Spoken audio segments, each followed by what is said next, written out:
I took your salad and I broke it up into layers here, every 4 inches.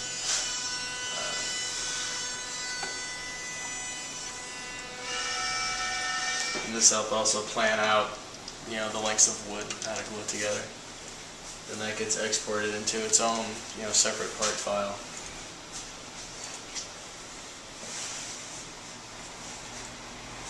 Then we create the tool pass off of that.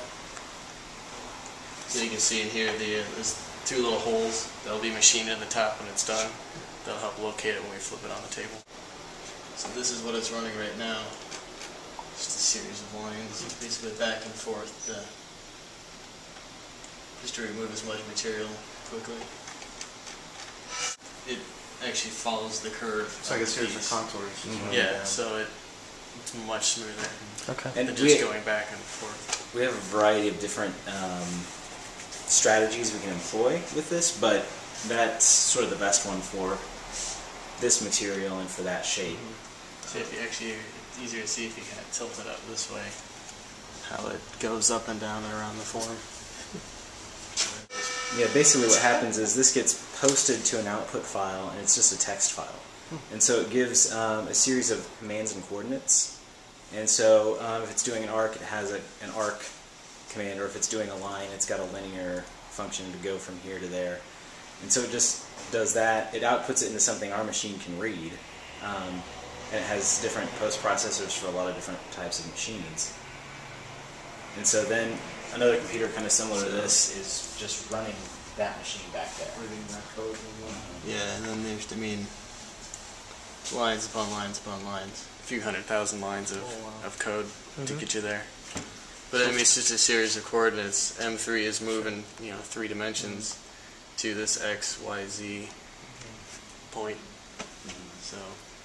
And it tells it how fast to move at certain points, and so if it's moving, you know, plunging into a piece of material, it'll tell the machine how quickly or how slowly to do it, so you don't, you know, shatter the bit or wear the end. And then that computer just has a control program, and that's all that computer is used for.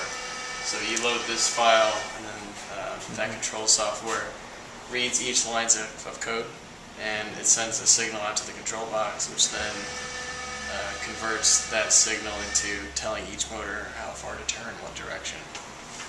So there's many layers of What's interesting is that it's just one line of code at a time. You know, is getting sent to that box. You know, and it's just one command: move this much in this direction, forward or backward. You can go back there and see it. I mean, it's running through lines of code.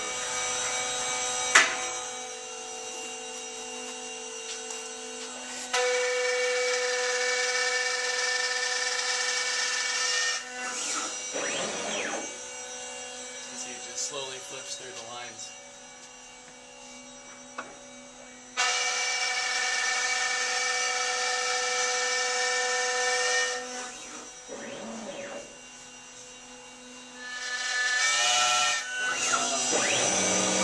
It's running at about 90 inches a minute right now. 120 feet.